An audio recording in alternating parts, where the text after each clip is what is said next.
ভারত থেকে অবৈধভাবে বাংলাদেশে অনুপ্রবেশের চেষ্টা ঠেকাতে কুষ্টিয়া সীমান্ত জুড়ে বাড়ানো হয়েছে টহল ও নজরদারি। যে কোনো পরিস্থিতি মোকাবেলায় প্রস্তুত রয়েছে বিজিবি। এ নিয়ে আরো জানাতে যুক্ত হচ্ছেন সহকর্মী নাহিদ হাসান তিতাস।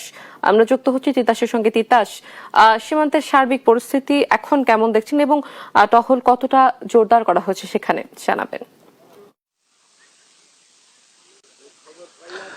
অতসী, বিএসএফ এর অবৈধ পুশিং এর ঘটনায় কিন্তু কুষ্টিয়ার দৌলতপুরের যে 46 কিলোমিটার সীমান্ত রয়েছে সেখানে কিন্তু উত্তেজনা বিরাজ করছে এবং বিজিবির পক্ষ থেকে কিন্তু টহল জোরদার করা হয়েছে এবং বিজিবির পাশাপাশি যারা স্থানীয় রয়েছেন তারাও কিন্তু এগিয়ে এসেছেন এই পুশিং রোধে। আমি রয়েছি সেই একদম প্রাকপুর সীমান্ত শূন্যরেখার কাছাকাছি। আমি যদি একটু দেখাই যে এখানে বিজিবি সদস্য থেকে শুরু করে যারা স্থানীয় রয়েছেন তারা কিন্তু এই সীমান্ত পাহারা দিচ্ছেন। এক কথায় বিজিবির পাশাপাশি স্থানীয়রা নেমে এসেছেন, কোনোভাবে পুশিং তারা মেনে নেবেন এবং পুশিং এর প্রতিরোধের জন্য কাজ করে যাচ্ছেন।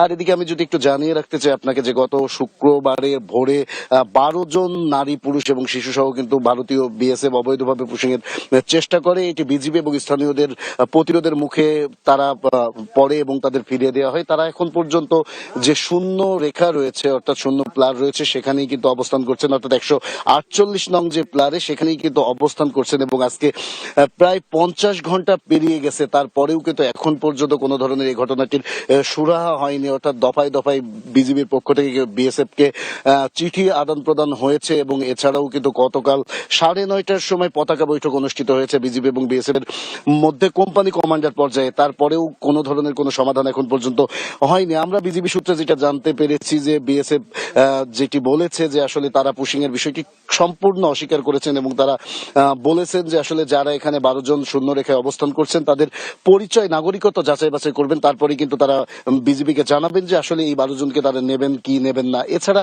প্রতিদিনই এই যে 46 কিলোমিটার সীমান্ত রয়েছে এখানে কিন্তু বিএসএফ কিন্তু অবৈধভাবে পুশিং এর চেষ্টা করে যাচ্ছে এবং বিজিবির পক্ষ থেকে কিন্তু শক্ত প্রতিরোধের মুখে তাদের পড়তে হচ্ছে। অর্থাৎ বিজিবির প্রতিরোধের কারণে কিন্তু এখন পর্যন্ত কুষ্টিয়া সীমান্ত দিয়ে, এই প্রাকপুর সীমান্ত দিয়ে কোনো ধরনের কোনো অবৈধ কিন্তু পুশিং এর ঘটনা ঘটেনি। তবে আমরা যেটি দেখছি আজকে সকাল থেকে কিন্তু এই সীমান্তে চরম উত্তেজনা বিরাজ করছে এবং বিজিবির পাশাপাশি যারা স্থানীয় রয়েছেন তারাও সীমান্তে অবস্থান করেছেন এবং টান টান উত্তেজনা বিরাজ করছে। তবে আমরা বিজিবির সাথে কথা বলছি, বিজিবি যেটি বলছে যে তারা এই যে পুশিং এর বিএসএফ এর অবৈধ যে পুশিং এর সমস্যা সমাধানের জন্য প্রতিনিয়তই কিন্তু তাদের সাথে চিঠি আদান প্রদান করছেন এবং পতাকা বৈঠক করছেন। তবে এখন পর্যন্ত কোনো ধরনের কোনো সুরাহা হয়নি। এই ছিল কুষ্টিয়ার প্রাকপুর সীমান্ত থেকে আমার কাছে সর্বশেষ খবর। অতসী। তিতাস, ধন্যবাদ আপনাকে। দর্শক, কুষ্টিয়া সীমান্ত থেকে যুক্ত ছিলেন আমাদের সহকর্মী, সেখানকার সবশেষ পরিস্থিতি সম্পর্কে জানাচ্ছিলেন তিনি।